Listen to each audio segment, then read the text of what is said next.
Greetings and welcome back. It's been a while since I've had a discussion of countries and lands, and it has been a while since I've had someone who is sufficiently knowledgeable and articulate, and I think the gentleman that I procured for this discussion fits just that description. I have talked about Russia in the past, but I don't think it honestly was one of the best discussions, and today we're going to be talking about Russia, and hopefully it'll be better than that discussion and it'll be more informative. Now, one thing, as I just mentioned to the gentleman, I wanted to bring up is just compare it to Western Europe, how late some of the developments in Russia were. So, for example, it wasn't until the mid-1800s, I think it was 1861, until feudalism was formally abolished. And so I guess I'd start with the question posed, why do you think that Russia was in a late bloomer? I know you speak German, so Spätzünder. Yeah. What do you think contributed to that, basically?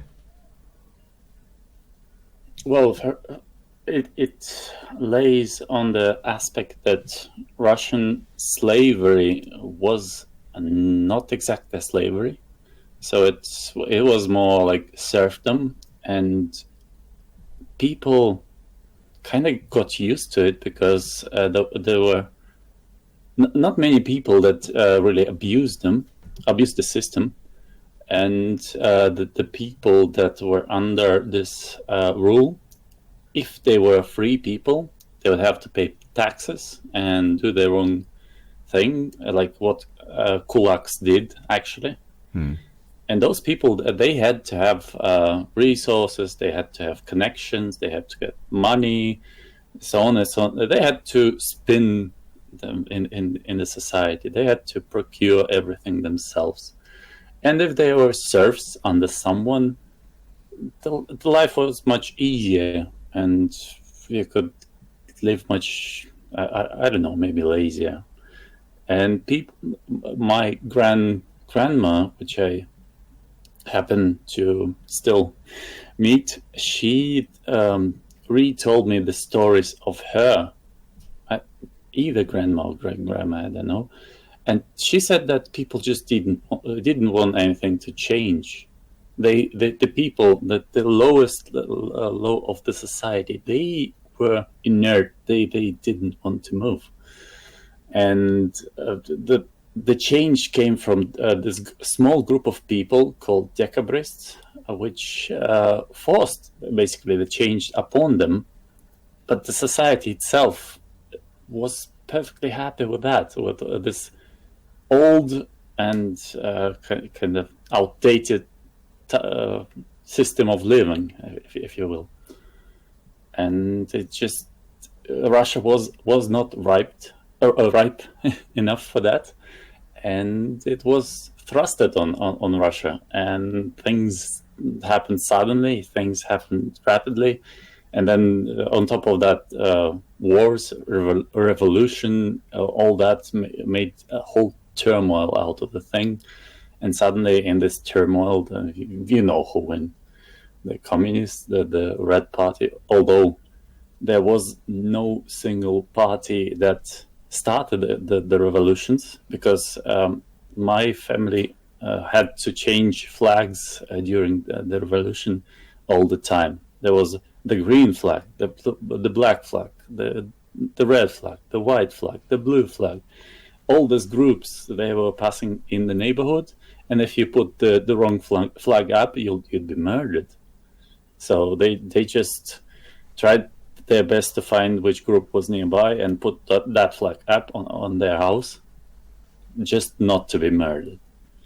And up even to that revolution, that part of the family that said that to me, they still belonged to some boyarin, and they didn't want anything to change either, even though they were technically liberated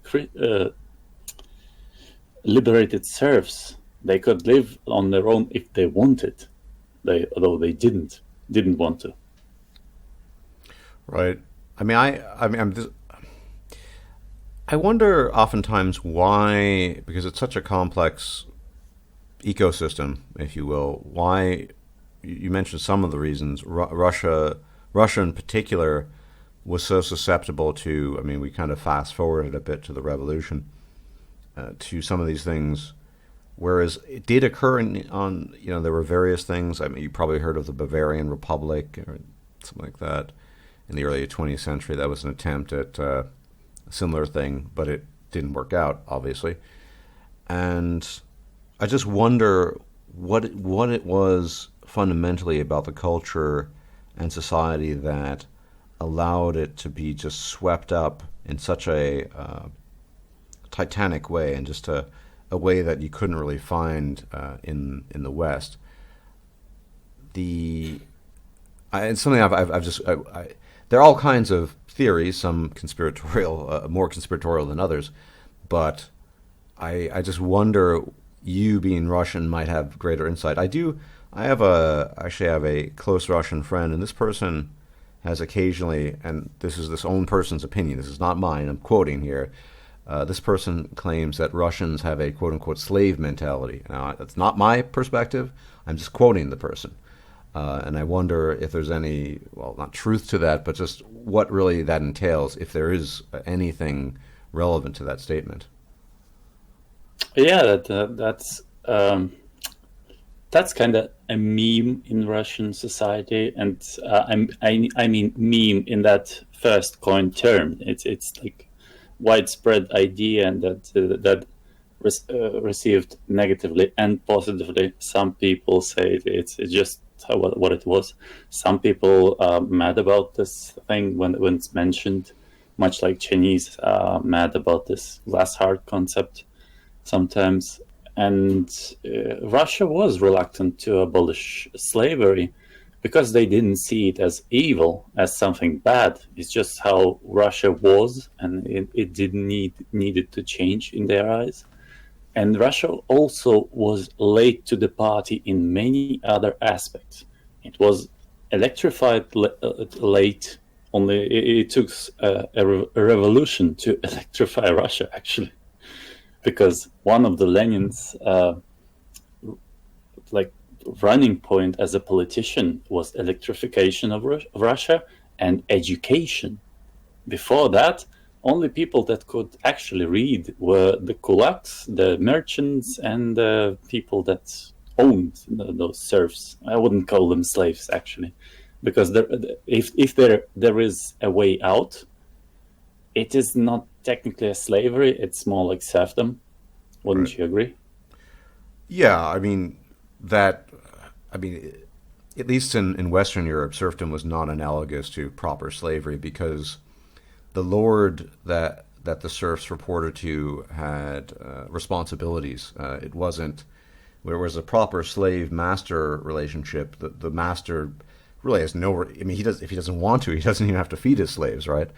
That wasn't the feudal relationship, at least in Western Europe, which had wasn't perfect, but it had some reciprocal principles.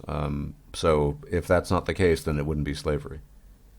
Yes, and I don't think if it would be a proper slavery, I think the revolution would happen earlier, and people would be much more receptive and willing to it, because the revolution in Russia happened.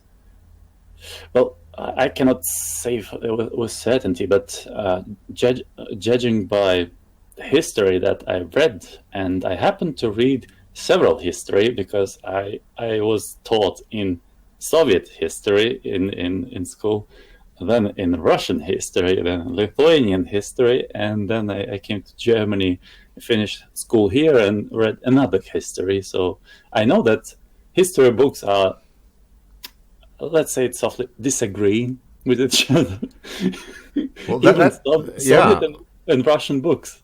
it's so. I find, I mean, the period prior to the revolution, and well, just really maybe the decades that preceded it, and what happened afterwards, it really is very confusing. I think in the West we have, say, particularly in the United States, a very sort of milquetoast reading of it, and of course they're more, you could say, controversial or more, sort of edgy views, all the way that are nuanced, all the way to the view of well, like the alt-right view where all you need to say is Jew and that explains every phenomenon under the sun. But I've tried to understand this time period. I'm not an expert on my own, but I just find that there really are just so many polarized forces trying to explain things with so much bias in their own viewpoint. I mean, and this is an excellent point in general, that, I mean, everyone has biases, but it just seems that this period in time in particular seems to resist any sort of objective scrutiny, maybe because the stakes are so high. I don't know what your thoughts on that. More so than things, it's not even a matter of time. I mean, there are plenty of people who could talk about, I don't know, Renaissance Italy, and they'd be biased, but they wouldn't feel that need to push things in a certain direction, if you know what I mean. Yeah, I understand. So, as I see it, of course, I have my own bias, but I think because I have benefit of looking at histories as the bias in history, I think I have a grasp of what happened. But I'm just a human. I can err myself. The Japan implemented that brand new and interesting tactic of demoralizing Russians in Russo-Japanese war, and they basically took over a city without actually fighting through this kind of propaganda, kind of making people fight among themselves tactic. And it garnered them small wins, and basically I think Russia surrendered in that war, but it was kind of complicated. And Japan shared this knowledge with their ally, which happened to be Germany. And Germany started this same tactic, but on a larger scale, sponsoring all groups in Russia, and it went out of control. I presume that their tactic was not so severe, and it snowballed into something very, very wrong. Germany just basically wanted to keep Russia busy so they wouldn't be a threat. But it became even worse red threat with Stalin later on, ironically. I mean, it's a very confirmed fact that Germany pumped Reichsmarks into Russia at that point, and even Lenin himself lived of that money stream. Go on. That's not. It's not even a conspiracy. There are declassified documents in the museum that you can actually look at. Right. So, what you're saying is that without German involvement, there would not have been, the Russian Revolution as we know it. It probably wouldn't be the Reds. Right. Somebody would come up on top, and it could be the same Czar forces that are white forces, and it would be still some form of monarchy. But I think it would be already with some sort of compromise. But at that point, they got murdered. So. Right. Yeah. I mean, regarding the assassination of the Czar, what are your thoughts on that specifically? Oh, the assassination of the family, that's the group that carried on all the officer killings got so efficient at infiltration and killing. They basically joined any white, and I'm saying white in a historical context of being Tsar forces. That was the color code of that. That doesn't mean like white race, as people assume it. A good clarification. Even today, white ribbon, it means something else in Russia, as people think they mean. Because if you have a white ribbon on your car, you're basically being anti-Putin, anti-establishment, and that has nothing to do with color scheme. I had to put that out because people misunderstand that too much and say in Russia that there are a lot more neo-Nazis than no, it's not true. There are idiot neo-Nazis that are like Russians are the superior race and have a Mein Kampf book in their possession, which I find hilarious. And so basically, this white faction, it suffered huge losses because Reds of all the faction, they infiltrated their primary forces, like primary decision-making units, and murdered those officers by essentially backstabbing them. And Tsar forces lost their core fighting force through this infiltration and almost through methodical killing. So at the start of revolution, the Tsar forces had no one to lead the charge, and they were basically helpless, and that ended up with Tsar being also helpless and being murdered. There were a lot of betrayals, and I have no idea why and how that could happen. Right. I mean, again, especially in the current year, I'm familiar with what you're saying, but the current year, basically, I mean, I hate bringing this up, but it's kind of necessary because I know it's sort of like the boogeyman, and if I don't talk about it, I'll be accused of avoiding it. But so basically, you know that in alt-right circles, virtually every event concerning this period of Russian history is that if the Jews hadn't been there, then none of that would have happened, and something to that effect. I believe people hold that view also entirely implicate Jewry in the murder of the Tsar family. I'm curious what your view of that is. Well, Jews, they existed in Russia since forever, and curiously enough, anti-Semitism is still ripe in Russia, still ongoing, but it's like people are kind of joke-hating on Jews till today, and that's not persecuted. That's like if people... Like some person can accuse you of being anti-Semite, and the reply will be, "So what?" It's basically a meme. People, right? It's like murdering Jews for those beliefs. That's not okay in Russia. But saying that the Jews are greedy and making jokes about it and so on, that is going around. But then again, Russia doesn't really have political correctness. Right. Well, but I mean, here's the thing. I mean, we're kind of. I mean, history is kind of an integrated picture, but what is interesting, given that it's not. I mean, it depends on who you ask, but there probably isn't any worse crime in the West than being a quote unquote anti-Semite.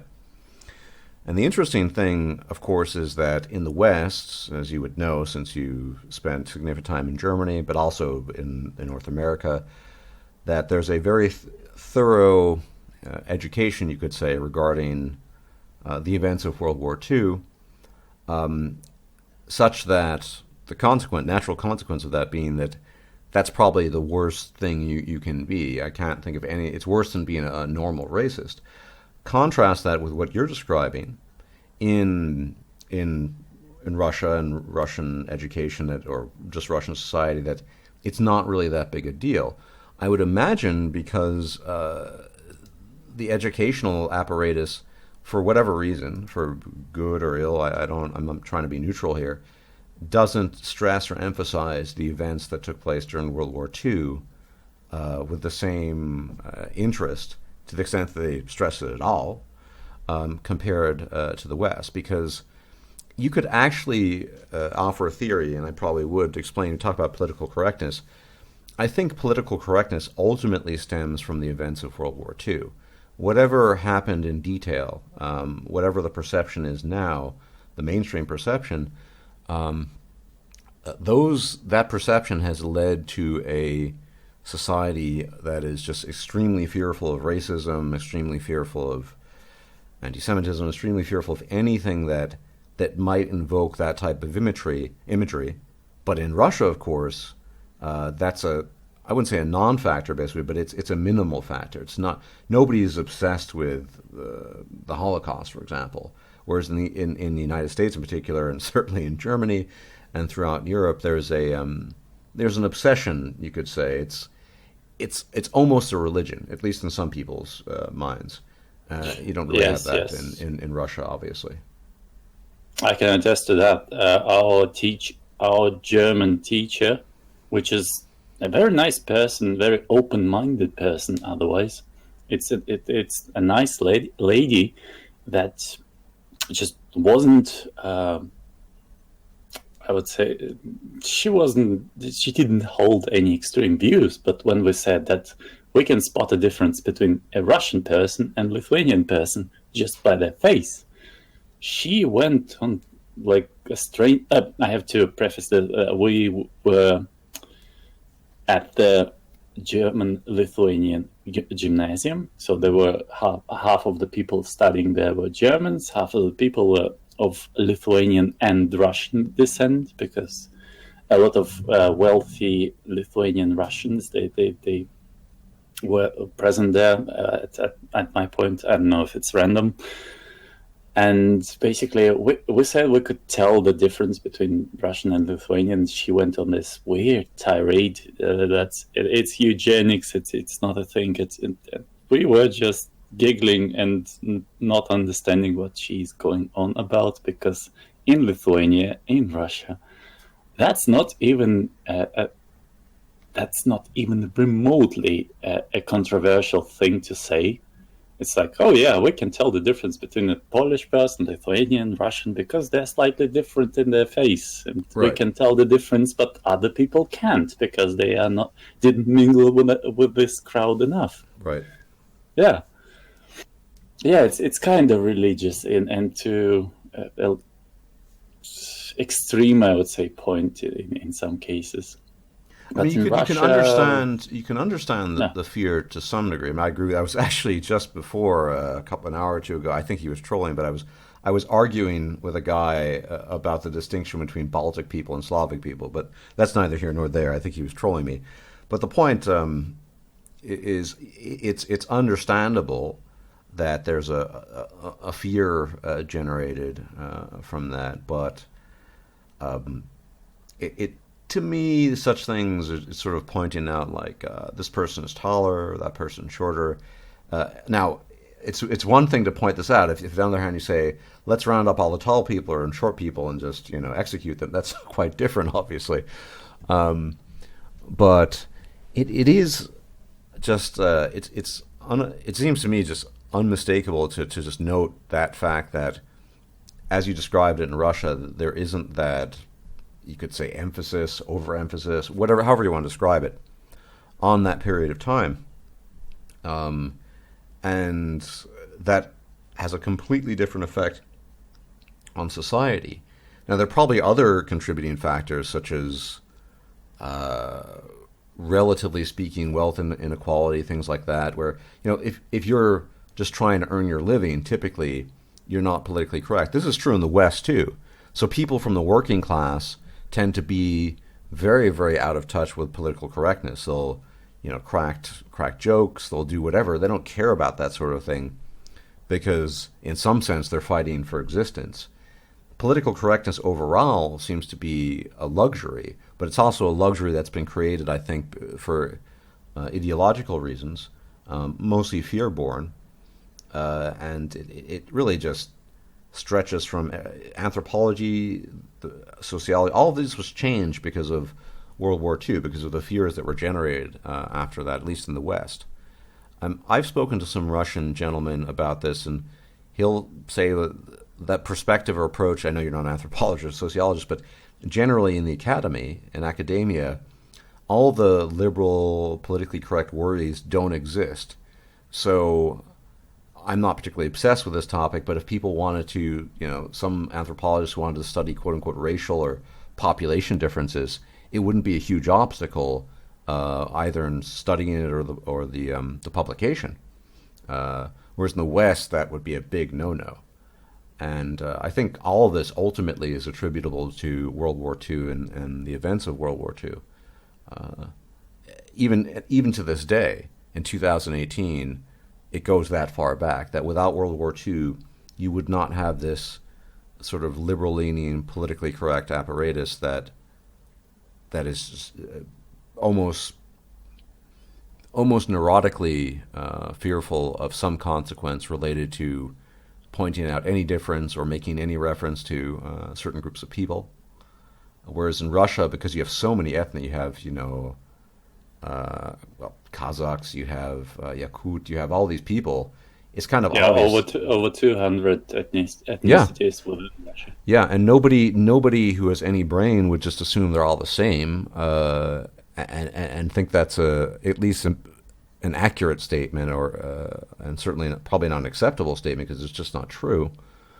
No. The Yakut people, they don't consider the next tribe over Ural Mountains in the east to be so related to them as to consider them same people. But then again, they still consider them the same Russians speaking the same language, although they also speak their native language, which is closer to Finnish. Well, it's technically a Turkic language. Yeah, it's yeah. And basically, they are very aware of differences in ethnicities and religions, and people just let people live. It's only an issue when they are a nuisance, which Chechens and Ichkers, two folks, are particularly known for since Tsar Russia. It's an internal Russian meme at this point, and they keep proving this meme with their own culture of being overly aggressive, and that's like not I wouldn't say racially aggressive. They have it in their culture more like. Right. But of course, you bring up Chechen. Islam comes to mind as an issue. Oh no! They don't be mistaken by that. Islam may be a part of it. That makes it worse in some aspects. But Russia is full of other Muslim identities, ethnicities, and which live even far north. And they do nothing. They don't have a beef with people. It's kind of odd. There are Kabardins, Balkars. There are it doesn't come to mind other names. Those are just most related to me. And they live peacefully. They don't cause so much trouble. It's more along those cultural. More along cultural heritage of the place than the religion itself, because Russia has Buddhism, Islam, Orthodoxy, the pagan traditions. They never went away in the north, for example, and what have you, Judaism, of course, and none of those religions are prohibited, even though they technically were in Soviets, but no one cared. So people realized that there could be another confession or ethnicity nearby, and they just don't care for it. Right. So, in a sense, the concerns that people in the West have for, saying the wrong thing, I think they're being neurotic and it's unnecessary. But based on what you're saying, if you look at Russia, sort of compare the two, it is possible to not be obsessed with political correctness and still coexist without wanting to murder each other. Yeah, it's curious how Russia actually managed to do this, being so multi-confessional and multi-ethnic. Yeah. it's and people are not prohibited from mixing, moving, and assaulting each other. But I think there is also, since the Tsar Russia, there was this interesting way of placing folks that Tsar basically moved folks around inside Russian Empire, and he would move them in such a way that was beneficial for the empire. That's the reason why Cossacks were allowed to exist. Cossacks is not an ethnicity, not a particular ethnicity or religion in itself. I mean, they don't adhere to one. It's a mishmash of people that ran away from different bits of Russian Empire to one place where law didn't really exist at the time, and they were left to be there. That place was consisting of Muslim, Orthodox, Judaist, what have you, and it consisted of all ethnicities that were present in Russian Empire. They mixed interbred, and that's what made Cossacks. And Cossacks were there to take the brunt of the force when somebody attacks from that angle, and the attacks from there came often. So hence they were allowed to exist.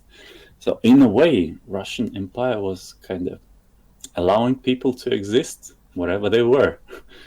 I don't know how it happened that way, but it could be that when you acknowledge that, it's not always the case, but when you acknowledge that there are so many differences that maybe the best strategy is just to accept it and get on with your life and not become too mired down, versumpft in these obsessing with these differences. Maybe. Because it's interesting point is that one of the few black people that got into Russia was brought in as a slave in a kind of sort of weird way as to give a person a present. Like they just gave them a slave, and because Russia had a serfdom, that black slave, he earned his freedom pretty fast and became his own man. Basically what later was known as kulak. And his son was the famous Russian poet Pushkin. And it's actually a celebrated, was and is a celebrated fact that he was a mixed race, and he was this oddity amongst Russian. It was never a point to be hated on. It was just, this person, let's say, exotic, interesting. He's not usual. That was literally celebrated. I don't know why, but it's just how it was. Yeah, but But like the hate among people was not along racial or religious line in essence. The hate was usually cultural. Like people that had a beef with those people, it's because some family stole money from another family, or there was a feud between them that lasted for already centuries and something else. Something small and petty like that. It wasn't like they are a group of people, let's attack them for that. That was never that, and that was literally frowned upon, to be like grouping all the Jews, all the people. Like Russians actually hated merchants as a class more than I would say Jews, because in Russia merchants were predominantly either of Jewish or Muslim descent, which are kind of different groups if you think about it. So would you say that in understanding history, I mean, I think Putin mentioned this a few years ago. He was citing sort of over-participation of Jews in in the Commissariat. And I mean, is the Russian view effectively sort of the alt-right view that the key to understanding the revolution and basically everything that followed from it is understanding, Jewish participation in it? I think it's overblown.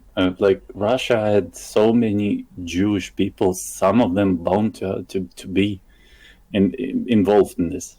And maybe those people were prompted to be in those positions more than anyone else, because the Jews, they weren't persecuted, but they were casually hated in sort of, you're a merchant, you're not a good person way.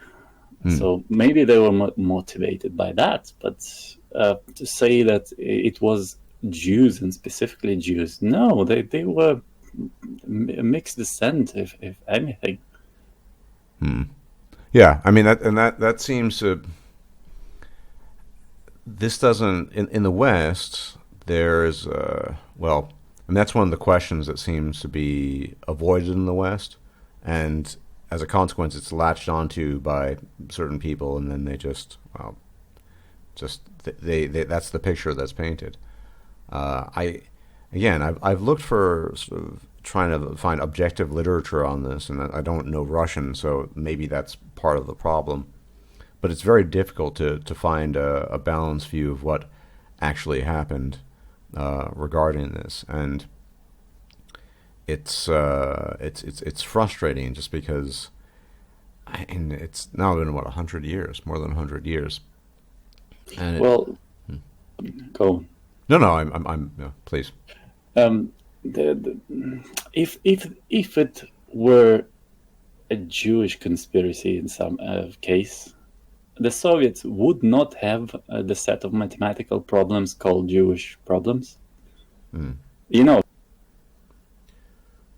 It's a set of problems to not let Jewish people into academia in Soviet Union due to anti-Semitism that stemmed from the Stalin times, because Stalin himself hated Jews personally.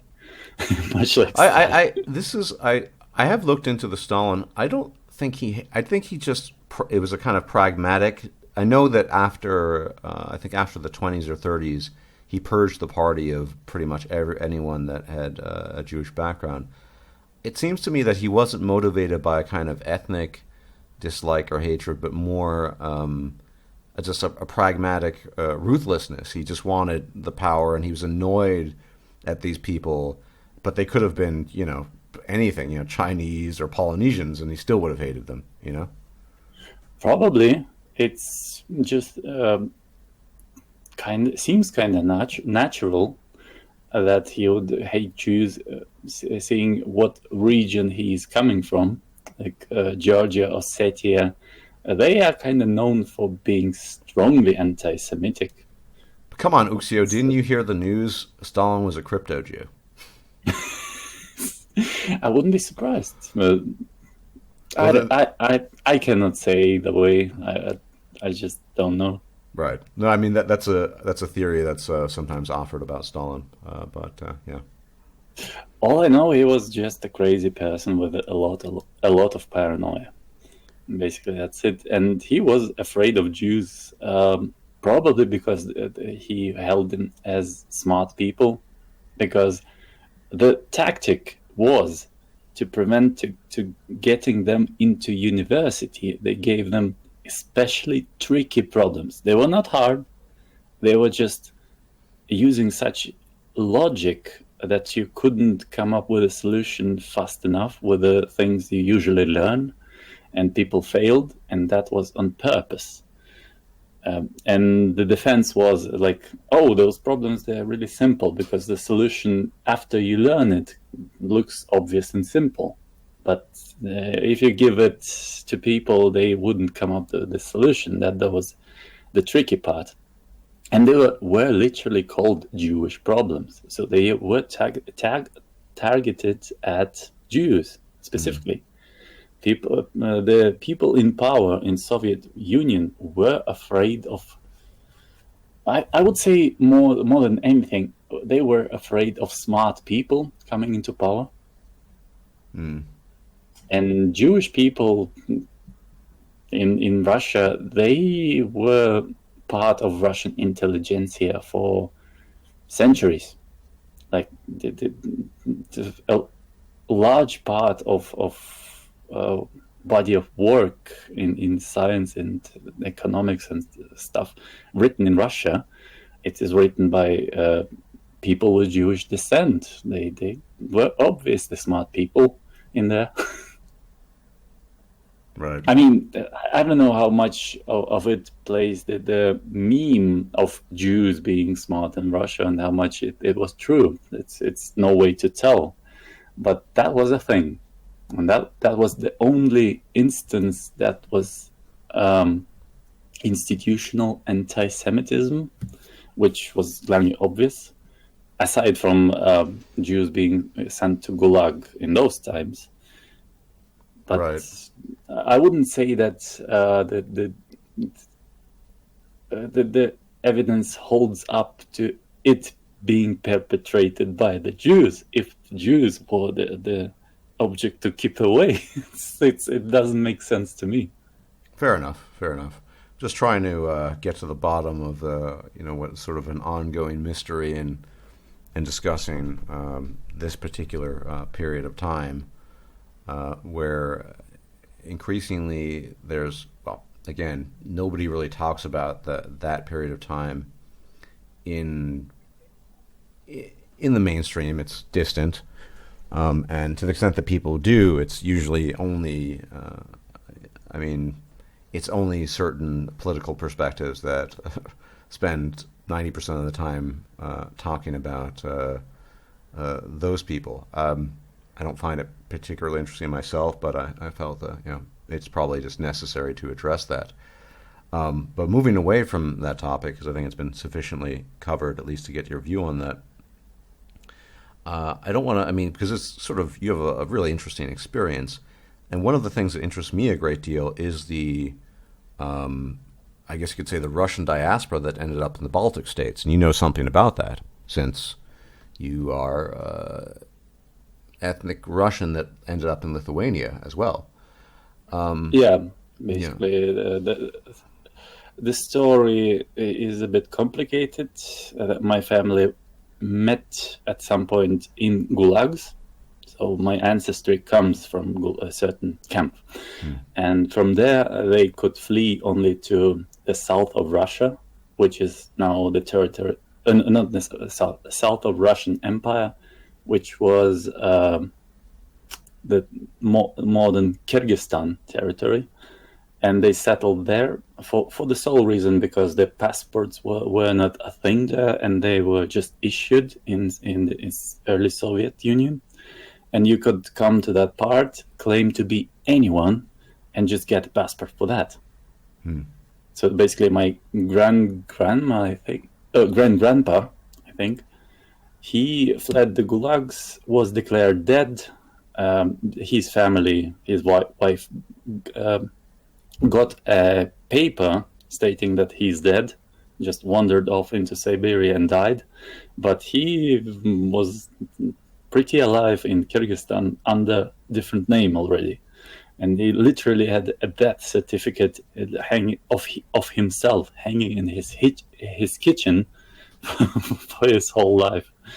And after that, my mother came to Lithuania, and I came along. And after collapse, I got there and became Lithuanian citizen. And of course, I got a big chunk of Lithuanian culture with it. So I'm ethnically maybe Russian. I'm not sure, but full heritage. But mostly Russian, I would say then. But I grew up in Lithuania and share Baltic values, so to speak. So I pretty much stand on. What's the distinction? Because I know that in all three of the Baltic states, Lithuania, Latvia, and Estonia, different numbers, but there remains to this day a strong Russian ethnic minority. Some of them, I know, don't have a lot of interaction with the non-Russian community, you could say. Yeah, the locals. The locals, yeah. That clearly wasn't the case in your situation. Well, I was kind of hated because I went into a Russian school, which I find it was actually detrimental to me, because in Lithuania, going to a specifically Russian school was not assimilating me into culture and liking people as fast as it would otherwise have been, because I learned Lithuanian pretty late, I would say. So it was detrimental, and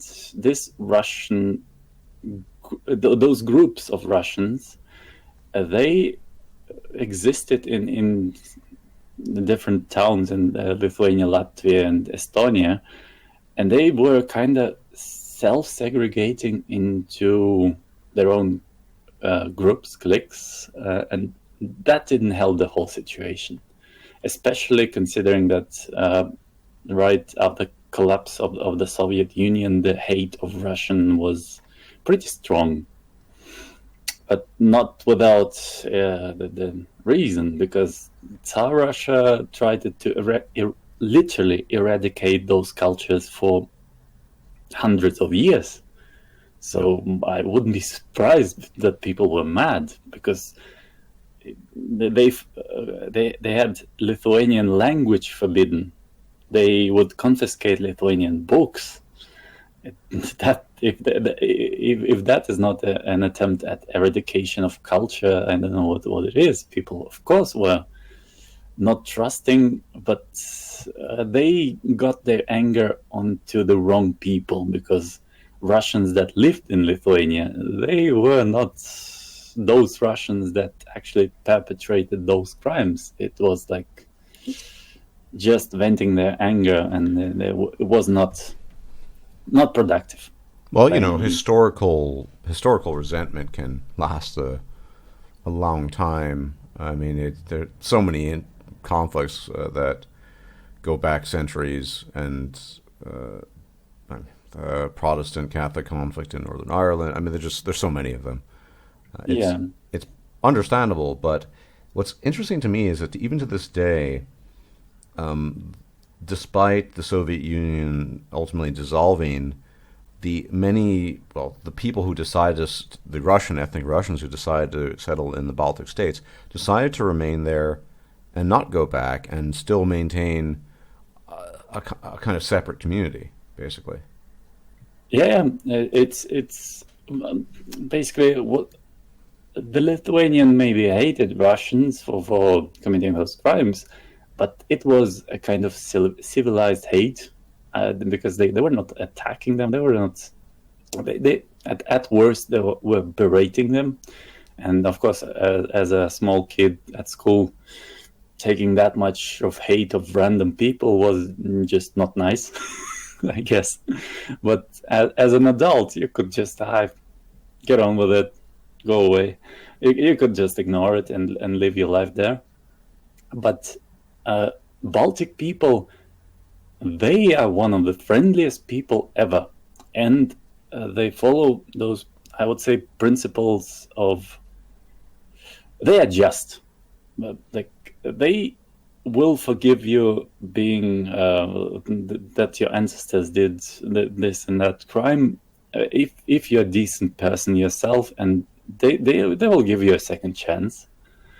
And most of all, they like to have to not bicker with their neighbors, and they make amendments with their neighbors as people.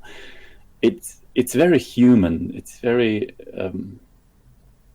nice of them, I would say. So Russian communities, even though they live in cultural and linguistic enclaves in Lithuania, they still freely interact with Lithuanians and don't mind speaking their language. They speak Lithuanian, Latvian, Estonian locally. It's just at home they still interact in Russian. and they speak good Lithuanian. It's not like they know 2 or 3 words. So they are, you could say, conversant in the culture and the language, and they can get by. Yeah, fully. Right. Well, I mean, it's interesting. There is the phenomenon of ethnic enclaves in countries throughout the world where you don't get that integration. Yes. Even now, for example, it's well known that there are communities in the United Kingdom, Pakistani communities, or communities of South Asian origin, Muslim South Asian origin, that some of the people there, and these are actually people of the same ethnic background, will say, well, they'll claim that they can't speak English and they can't really communicate, and they get everything they need in the context of their own culture. That it seems to be more the exception than the rule in the case of the Russian population in the Baltic states.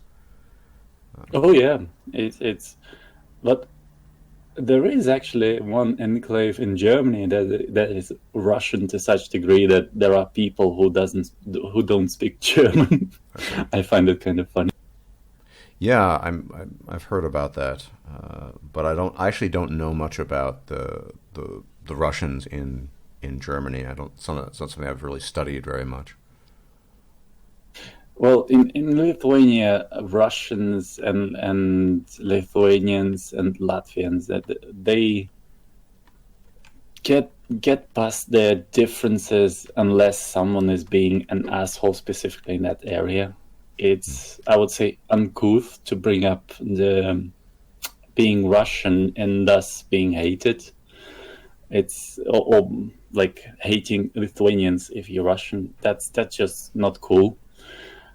But it's much more understandable to that area if you have some particular beef with someone for the legit reason.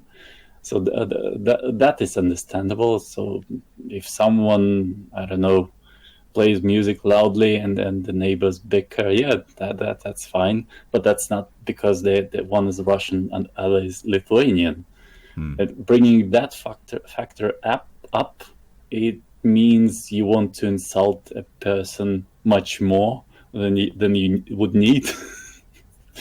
I don't know if it's coming across what I mean. No, I understand that it's not really as conflictual as some other interactions between different populations or different groups. Yeah, basically. And Lithuanians, in my experience, they are very hospitable people. They are very, very friendly. So even with that Russian hate at the peak, like I would say in 91, it topped the charts. It got better within, I would say, one and a half years. And basically after that point, even if I was speaking Russian, nobody cared anymore. So right. it wasn't such a huge thing, I would say. Yeah. Now, in modern Russia, I'm hardly an expert on this, but you mentioned the white ribbons and the anti-Putin sentiment. From the outside perspective, as someone who is not as well informed as he perhaps should be, it seems to me that gradually there's been economic improvement in Russia, and this could also apply to China. People aren't very concerned. The people who are concerned about Putin as a so-called dictator or a bad leader or whatever are people with political concerns, whereas the majority of the population that is now living more comfortably than they did before, they're just happy that they have material comfort and are not very political. So they attribute the material comfort, at least partly, to Putin, whether that's accurate or not, but they don't see him as, they see him as someone who's delivered something good rather than bad, whereas the political people, they worry about his alleged abuses and things that he does, and supposedly he has journalists assassinated and whatever. Would you say that's a fair statement, that that's kind of how it's divided? Well, Russian society is kind of split. There are average people that are not happy with the happenings, with what's going on. there are people that are so pro-Putin, they are literally annoying. And there are people that are referred to as vatniks. Vatnik is a type of garment that was in Soviet Union, and it was state-issued robes filled with cotton. Vata is cotton in Russian, so vatnik is cotton robe. And cotton wool, sorry. And those people, they literally want to bring Soviets back, Soviet Union. So whether it's communism or not, they want to bring the order back in that form. So, and the divide lies in those areas predominantly, and it's like allegiances along those lines. And the first group is a majority. People are not satisfied, but those people somehow tolerate it all, because there are no big uprisings, there are no massive actions, there are no some incivility on those orders. People are just kind of going along with it. And the pro-Putin side, it is just rabid. I mean, it's whatever Putin does good, they just hail it to the highest degrees. Whatever he does bad, they downplay it to the highest degrees, and so on. And this third faction of bring back communism people, basically, they are laughed at. They're laughing stock of Russia, basically. But most people seem apathetic, and then there are the people that really are obsessed with "quote unquote" democratic processes and proper democratic institutions. And I mean, let's face it, in some sense, maybe he's not a dictator, but Putin is an autocrat for life. I mean, he's not going to go until he's dead. That's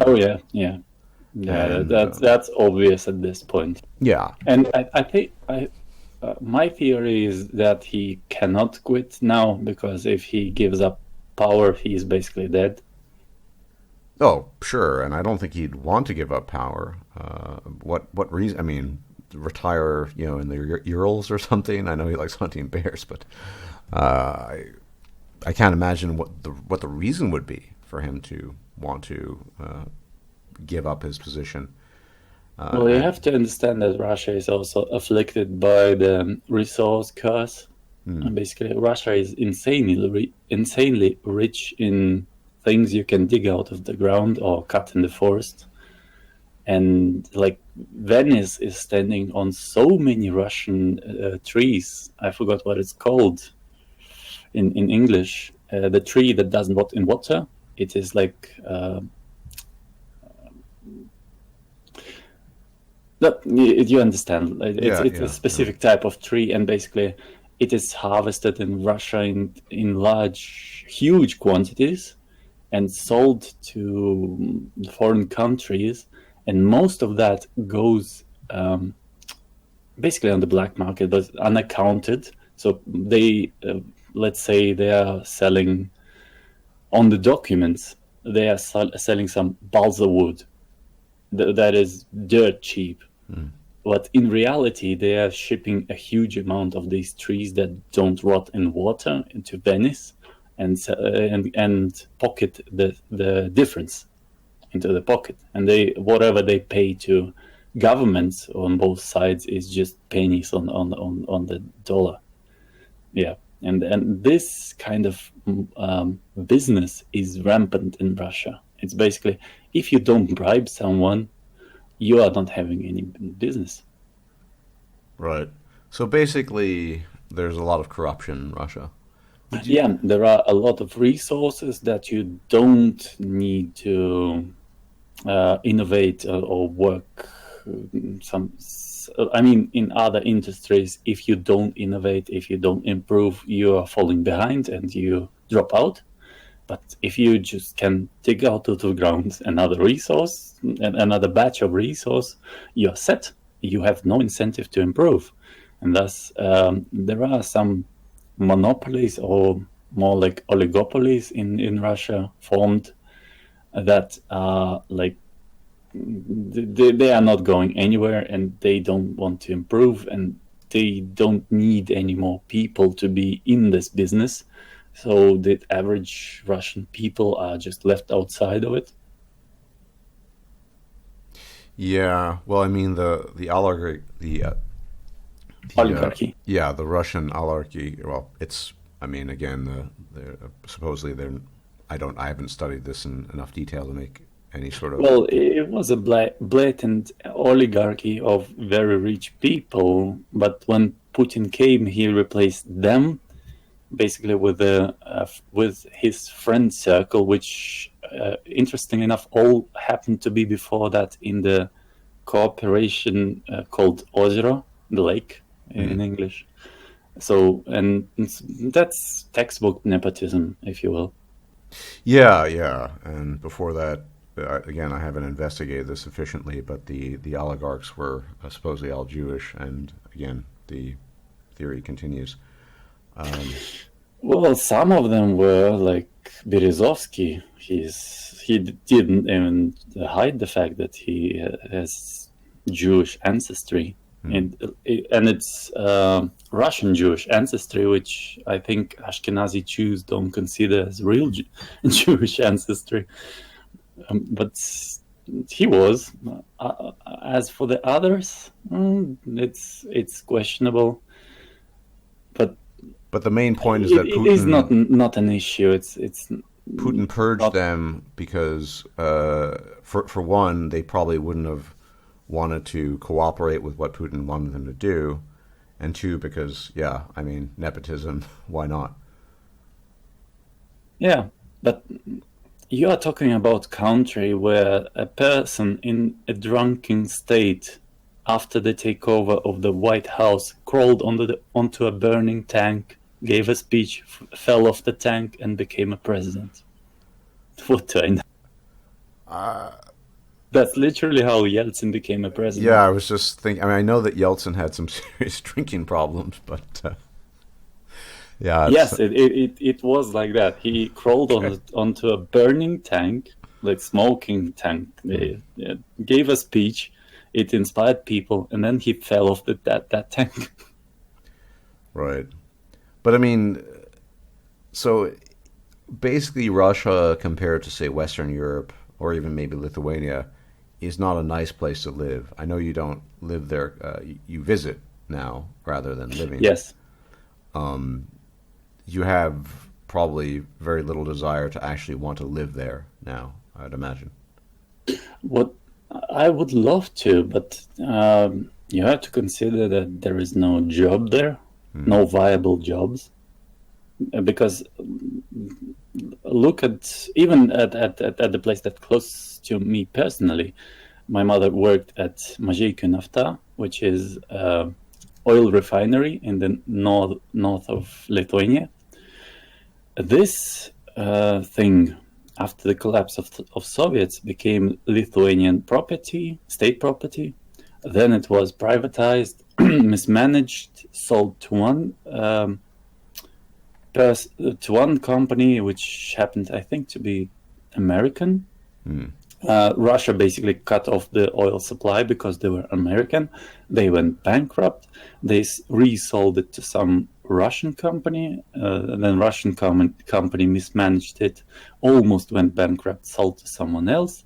Then they sold to Polish people. Then they sold to Americans again.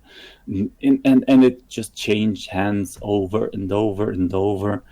And nothing good came of it, because Russia has a pipeline that they can just cut off at any time and screw it up, which they often did out of spite and out. Some people just didn't pay, so that was reason enough. Fair enough. But in other cases, when the American company was there, that was just out of spite. So, and the business cannot go on when you are acting as an economical buffer zone between two huge nations, if you know what I mean. And Lithuania has small business, like for example, the beer production locally. At one point, it just blossomed. Of course, it was bought out by Heineken and other big giants, and they ruined it all up. Well, They basically screwed up. the other famous thing Lithuania does, it has the highest suicide rate in Europe, Oh consistently. yeah, there is a joke about a joke going around. Why does Lithuanian person feel so so well in the forest? Yeah. Because there are so many branches to hang yourself on, so many trees. Right, right. It's Yeah. grim humor, but it seems to make sense. I mean, I've looked. It's kind of my own morbid fascination, but looking at suicide stats throughout countries, and I mean, it just beats out every country in Europe, and then you're just left to question why. There's some countries that are, Hungary, Latvia, but Lithuania has almost twice the rate of even those countries, and then you have to wonder why that's the case. It's some unique thing going on there. Frankly, I have no idea. I lived in Lithuania, and the people are nice. There are things to do, even if the economy is not great. You still can get by because the price of the products is not particularly bad Yeah, either. So you can actually survive, get by. The rents are outside the city also bearable, and yeah, it's baffling. I don't know what is particularly the cause, but I did lose friends who did commit suicide, and those friends they went into heavy drinking and eventually drug use. So they committed suicide because they had issues with drugs. Maybe that's the underlying problem. I'm not particularly sure. I cannot say. I cannot tell you what's the issue yeah, there. and even I think Amy. I mean, I think she's mentioned. Even I think she's 18. Knows people, several people in that short period of time that she's lived that have killed themselves. I mean, I'm not saying it's impossible. It's just that it seems more than a coincidence just because of the high suicide rate of Lithuania. It's interesting. I will continue to try to figure out the cause of this just because of my own morbid fascination. But ultimately, Russia is just not economically viable for you and maybe for a lot of people. But you do seem to have a kind of longing, a Sehnsucht, to maybe to want to return in some sense. Oh yeah, I would not mind returning to and maybe even settling in this Cossack place, which is my most heritage. It's one of my grandmas is like 100% Cossack, so settling there would be kind of being at home, I would Right. say. Returning to the home after being forced out by gulags, but the situation is so grim and doesn't the lookout is not great in Russia. So it's just it's sad. Returning there would be okay for me, even if it meant investing, making an effort to like raise the property to make some business there happening. But I do realize that my business will be eaten up by bribes and by corruption, and it's just why No. even bother?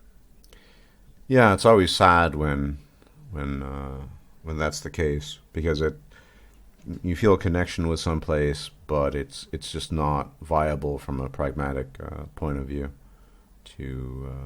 to go there, which is yeah. Also, this mentality, this circle jerk of nepotistic bribes, it comes straight up from Soviets. Like in Tsar Russia, the corruption took place, but it was under control, under some like at least pretense of honor. and that all was out of the window and 1,000 times worse in Soviet Union. Like they claim to be communist, but they never gave up capitalism and traded all the same. It's just it was literally an insider trade for the few wealthy, and all the other people worked for them, slaved for them, basically, in the pseudo-communist state. That's all it was. Well, at some point in time, it was clear, probably already in the 60s or 70s, that, you know, towing the party line, nobody believed it, or very few people actually believed in the ideological principles behind the Soviet Union, but they were just going along with the momentum, and just were, you know, it's what a lot of people do. It's the same thing. People really. are just leaving. Yeah, okay. Living their lives the best they could. That's it. Sure, I mean, and that's true really of any political party. I doubt, say in the United States, you know, Democrats, Republicans, well, we know that they don't all believe certain things, but they just go along with the general trends that are found in the party, and it's not really surprising at all. But I mean, my mother used to smuggle Disney toys, plush toys, from Finland through Estonia, Latvia, Lithuania into Soviet Union, sell it on an internal market when the Soviets were still a thing. so much for the communism. Yeah. It's always interesting to note that the actual ideological attachment to it died decades before it officially, the ideology officially died. Even the aspect of killing the religion did nothing. People say, "Oh yeah, I'm not religious," and they still had this small cross piece of paper with cross on it behind the seam of the door. Basically, the Orthodox people, they bless their house, and they stick pieces of paper with drawn Orthodox cross at top of the door. So basically, Soviet people just covered it up with a piece of wood, with the frame that goes around the door, and it covered up this piece of paper. So if you're renovating places in Russia, you would often find those things. It's never went away. People just lived as they used to. Yeah. No, that's really something to take note of, because I grew up in the United States, and there seemed to be a lot more ideological feelings about maybe in the last decade towards the Soviet Union. There were films made in Hollywood that you could tell were ideologically driven. I think Rocky IV is a great example of that, and Rambo, and they make references to various things. It's the competition with America was real. People believed that wholeheartedly, and they wanted to beat America and worked hard for it, even though it was a pseudo-capitalism, and they realized it. Yeah. No. Nobody was under delusion that it was communism versus capitalism. It was more like pseudo-communism, but we will beat you anyway. Right. I mean, the strive, not that they actually did. Ironically. Yeah, but on the other side of the Atlantic, I mean, I didn't notice it at the time because I was a child, but then you look at these films and some of these things from the perspective of someone older, much older, and it's just obvious that there was there were active propaganda campaigns in film and radio and all these things. Actually, Soviet propaganda was so bad that people got used to not taking the news and the TV presenters seriously. Right.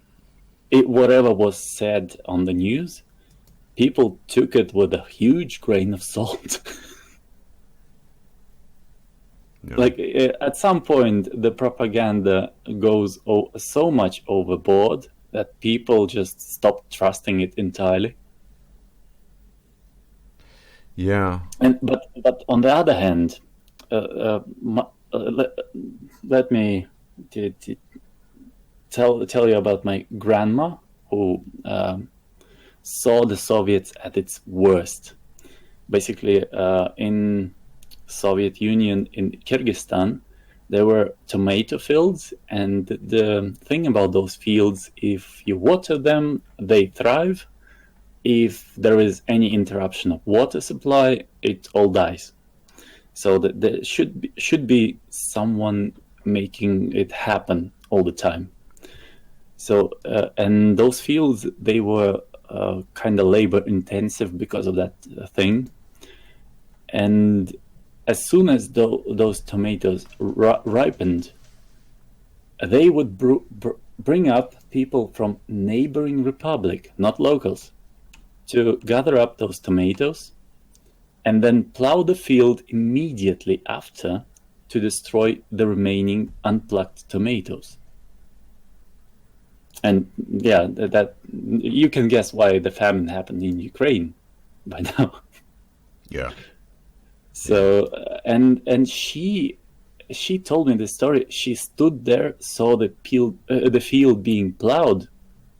She was hungry herself at that time, and she cried because she couldn't comprehend why anyone would do that. People need to eat, and the food is being destroyed before her eyes. It just didn't make sense. And yet, when Stalin died, she also cried. She told me herself. And it's like some cognitive, I would say Orwellian thing is going on there. It's this black is white, white is black thing that Soviets, they implemented that thing, and somehow it worked on people. And I'm not sure how or why, because my grandma was not ideological. She was pretty orthodox in her beliefs. I mean, religiously. She never became the atheist. She didn't believe in the whole Soviet doctrine. Nothing of sorts. And she saw the crimes unraveling before her eyes. She saw the injustices. Like, for example, the lake to water those tomatoes was in Kyrgyzstan. The field was in Kyrgyzstan, but the pipeline veered off into Kazakhstan, and the control station was in Kazakhstan, just in case Kazakhstan or Kyrgyzstan decided to come out of Soviets, they would be screwed. And everybody was painfully aware of that thing, and that made people feel miserable in Soviet Union. And yet, they had this drive. They cried when Stalin died. When they had the drive to beat the America in the space race. They were proud of the Soviet achievements in some sciences or whatnot, and so on. It's such a strange cognitive contradiction, I would say, which I don't grasp because I was born in entirely different era, and I would consider myself post-Soviet person. Yeah. And when Soviet collapsed, by the way, there was the period referred to as Wild 90s, when the mafia gangs sprawled up and became just harassing people non-stop, blatantly unashamed in the open. And those people were actually, curiously, the least Soviet people in the Soviets before the collapse. The least indoctrinated people turned to crime after it collapsed. Yeah. Yeah, it seems that go on. It's going to take a long time, if ever, for Russia to reach, to be on par with the relative wealth and relative lack of corruption of, say, Western Europe. and just recover from the ideological legacy, which, I mean, you'll hear people kind of drone on about there's some, mostly people who are pretty ideologically motivated, there's something special about Western Europe. Maybe there is, maybe there isn't, but the reality is that also in the former satellite states like Hungary and Poland and what have you, that there was so much damage done during that period that it's going to take a long time to get to the point where things are comparable, I think. And yeah. Well, Poland has very bright perspectives as it stands. They are actually doing well in terms of recovering. But yes, you are correct. The damage was done immensely and partially because of those interdependencies built into the system. As I said, one thing would start in one republic, continue into another, and then into third and fourth. And so after the collapse and sovereign nations, they all were left with dysfunctional industries. Because, say, cotton was picked, I think, in Uzbekistan. The thread factory was in Kyrgyzstan.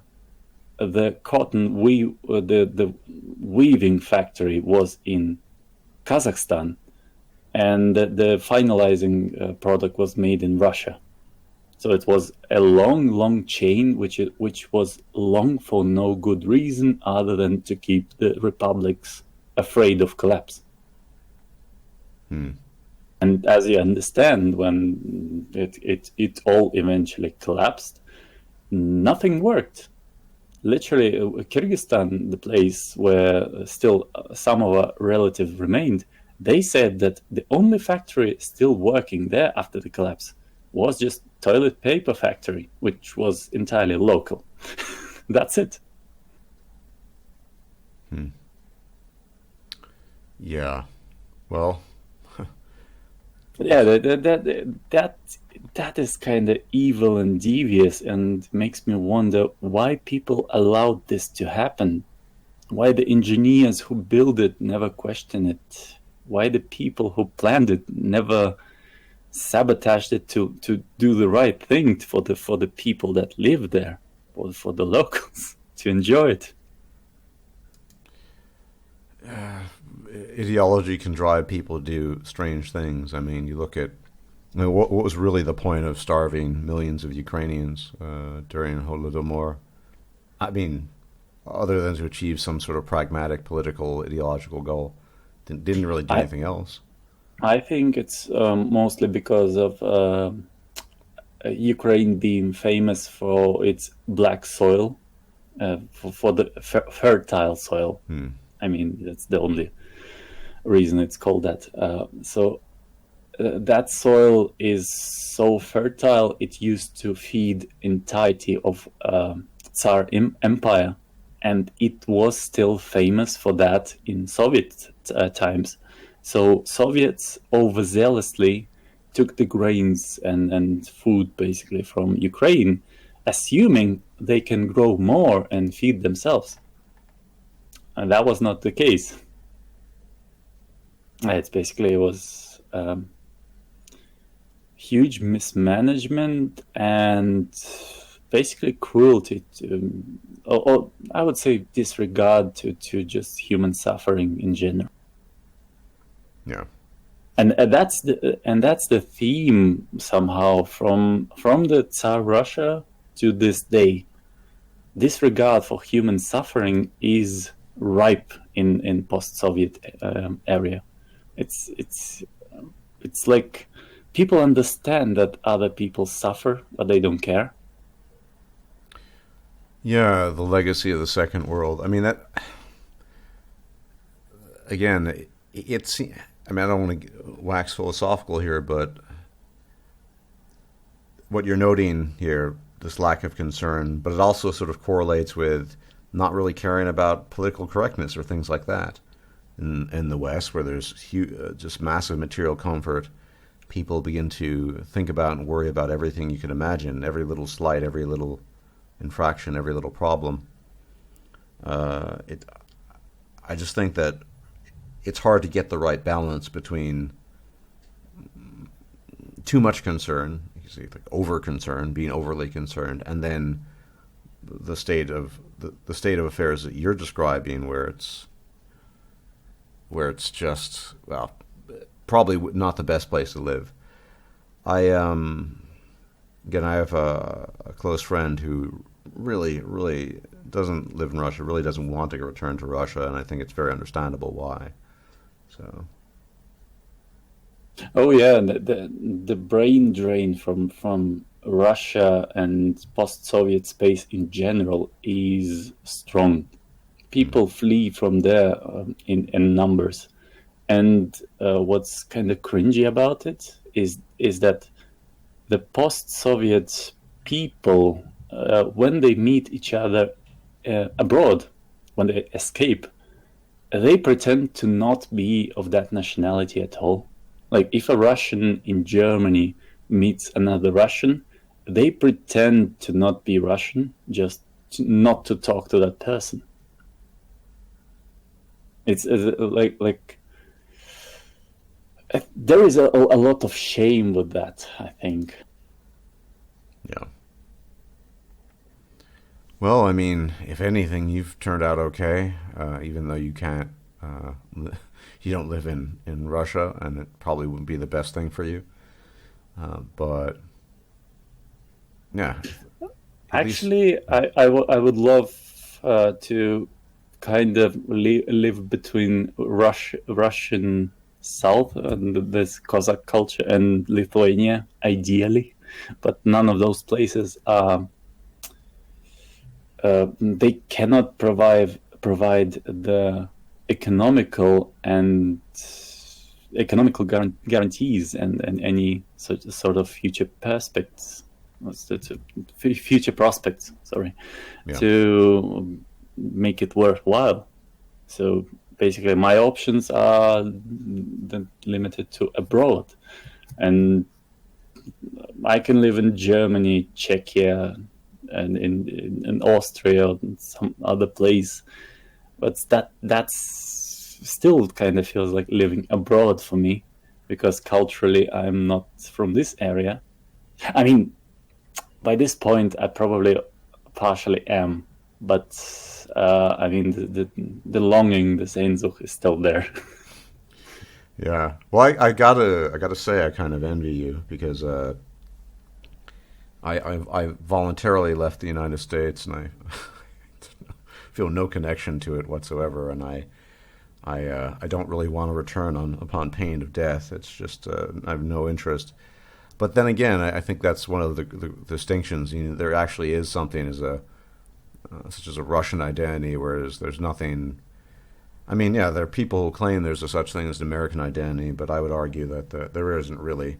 There's nothing that's firm that you can cling on to in that sense. Nothing that's obvious. So even if you don't ever return, at least you have that connection. Whereas people like me are we grew up in a country that's completely vacuous and empty of any sort of greater meaning beyond consumption and consumerism and superficiality. It's yeah, so at least you have that. Yeah, that's something. Oh yeah, the traditions in Europe, they are so contrasted. They basically moving even within one country can be pretty noticeable, because the traditions, you can live, breathe, and smell them. Like even the bread. I miss the Lithuanian bread, the simple thing, because Germans, they have thousands of bread varieties, but you know, they don't make the bread as the herbs and spices that go into recipe make it appear blander to me. It's not a bad bread by any means, but I'm longing that one. Yeah, yeah. I mean, then the contrast in sort of Western Europe, Germany, and other places is that it's becoming more and more like the United States. It's Europe, in a sense, is becoming more and more.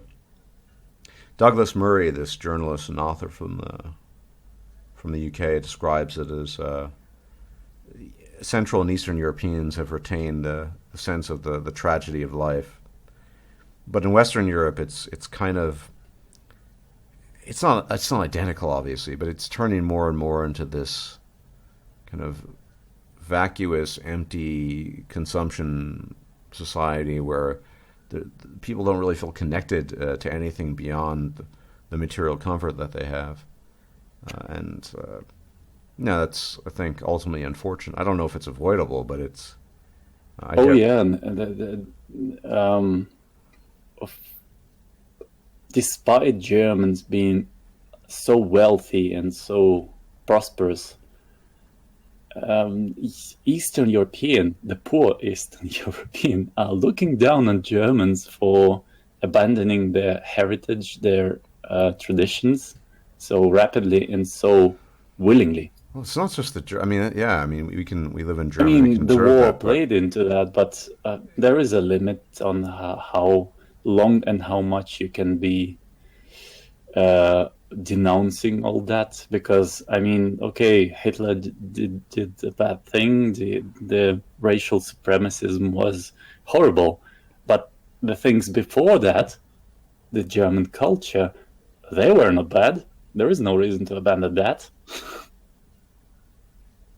yeah. But I mean, again, I've noticed this going beyond Germany, Belgium, Netherlands. Everyone is. It's just people just don't care Oh, yeah. about the Ye- culture anymore. So it's becoming a kind of other version of the United States that it's not identical, but I definitely see similarities emerging right now. Yeah, I would say that the contrast is that Eastern Europe still lives the traditions. It's genuine enjoyment of the identity, the culture, the tradition, the folklore, the mythology. People are into it, and they go to those gatherings not because it's a certain date in the calendar.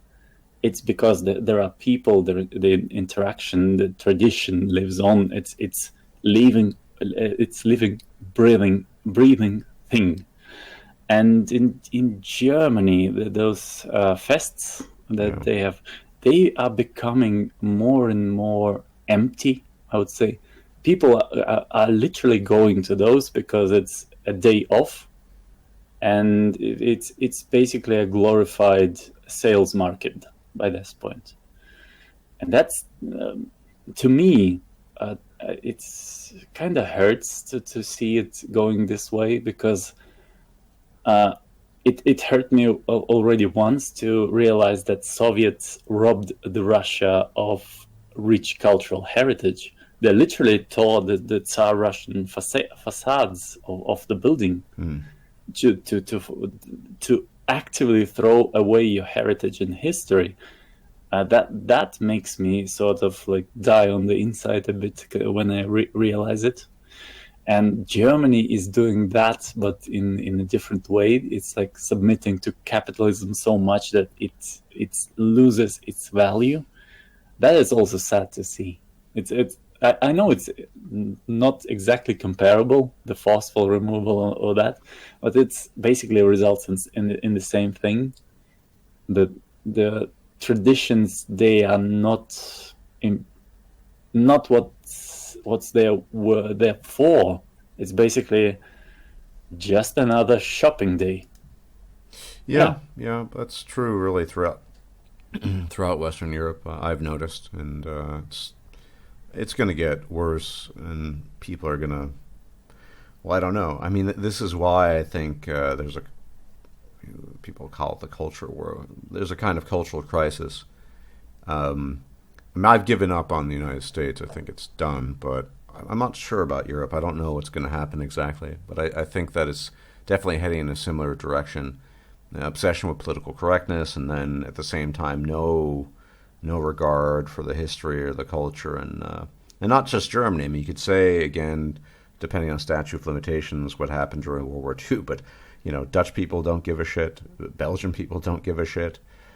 And the list goes on and on. It's just as long as they Yeah, have enough the food. Luxembourg people, they don't even speak Luxembourgian, the native language. Last time I was in They Luxembourg, the most common language was French. Yes, yes. And It's French, German, English, then their native language. That baffles me to no end, because I find I'm very interested in languages. I find it a very beautiful dialect of German. I don't know if I can agree with that, my- but yeah, I see your point. Yeah. Yeah, no, just my subjective taste. There is no particular reason. I like French, how it sounds. I like Luxembourg, how it sounds. And I like Polish Ukrainian for how they sound. Because being native in Russian is kind of what I learned. I have no opinion on that because it's native to me. If I like it, it's because I'm probably biased. If I don't like it, it's because I'm already bored of it.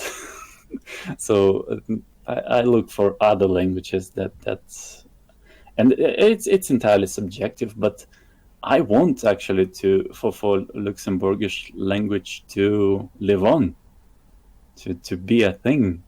I want the Prussian language also to be a thing. By the way, which is spoken at the very southern part of Lithuania, and German people of Prussian descent go there to learn their formerly native language. Yeah. Well, I think that's interesting. These cultural attachments are largely on their way out. It's just again, people just don't care about this stuff, and it's Western Europe is being consumed just by, well, no pun intended, by consumerism. And as long as people have enough material comfort, and that's enough, people aren't going to really complain. So yeah, that's I think it's probably the case. Satisfied and complacent. Yeah, and I've said this many times, but I think that people who are calling for revolution or some drastic change or what have you, I mean, let's be honest, if people are satisfied and complacent, they don't have a reason to. The reason why people participate in revolutions is because they're being deprived. It's because they don't have enough food. They don't have sufficient clothing. They don't have the things that they need to survive. They have no entertainment. If all those things are being supplied, then it's kind of a fool's errand to try to incite people to revolution. But I do think that Europe in general is experiencing a slow, almost spiritual death. And it's going to be different, and I don't think we're ever going to return to a point where that actually matters to most Europeans. And there's a kind of irony, at least for me, because I left the United States because I thought it was just such a vacuous place, and only to come to Europe where it's just continuing. It's like a plague that washes over the globe, and it's reached European shores, and it's eating it all up. I think eventually it'll hit Central Europe and Eastern Europe too. Just a matter of time. But until then, there's some time. So enjoy whatever is still here while it lasts, I guess. Yeah, you have a point there. Basically, in Eastern Europe, in Poland, let's say, taken as an example, people go on the certain holiday that they know. There is just a wooden pole in the field with some ribbons attached to it, and people do some events around it and spin, dance around, just having fun. And they bring food with them. It's not commercial. It's just for fun and keeping tradition. And it's alive. Just being there, witnessing, you feel the spirit of the event. When I go to German, say Oktoberfest or Wasenfest, I just come to the place where everything is sold. That's it. Yeah, it's people getting drunk, having fun in that way, but it's not that. If money is not there, there is no event. And yeah, I agree with you on this one. It's dying off, this thing. this doing thing just for the sake of the tradition is not in Western Europe it's dying off. Yeah, unfortunately, it's but It's also separating people, because if you are just doing the consumerism, you are staying in your little bubble of people that you know at work, through the family, through your connection, and that's fine, and that stays, that bubble. In Eastern Europe, going to those fests, those occasions, you meet so many people you didn't ever knew. Your circle is growing, your connections are changing, your environment is kind of refreshing itself, I would say. Yeah. Yeah, it's a shame to lose that, especially since I saw how Soviets, how hurt. No, let me rephrase that. How much of an impact was the loss of Russian culture was for Russia? Because Russia has amazingly rich culture. Russia has amazingly rich cuisine. But have you heard of Russian cuisine? Borscht. I don't. I mean, it's common. Yeah, I mean, that's common throughout Central and Eastern Europe. Though it's not really unique to Russia. But basically, 1-2 meme things, and that's it. And Russian cuisine has thousands, I think, of dishes that are worth trying. It's like just Japanese sushi got to be commercialized. The German hamburger got to be commercialized. The Russian, the Soviets killed it. That's the difference. Yeah. Well, again, at least you'll always have that to fall back on. It's not a bad thing. Yeah, if Russia will not be culturally taken over by China by that point. Well, that's entirely. I mean, that's a huge issue and it's a topic for a separate discussion. But yeah, that's definitely. Chinese people are actively settling in the eastern part of Russia. Not just there, but yeah, it's. I mean, that's a discussion for physicians. Yeah, I understand. But anyway, I think we've been talking for quite some time. I really appreciate the time that you've given me. I hope this was informative and interesting for the audience. The pleasure is mine. And I hope we learned something, and if anything, a different perspective on things from somebody who's had a pretty storied life, having lived in Lithuania, Germany, and Russia. So thank you very much for joining me. I appreciate it. Thank you too. If you liked this video, please like, share, and subscribe. And if you enjoy my content, please consider making a donation or becoming a patron. Thanks for watching.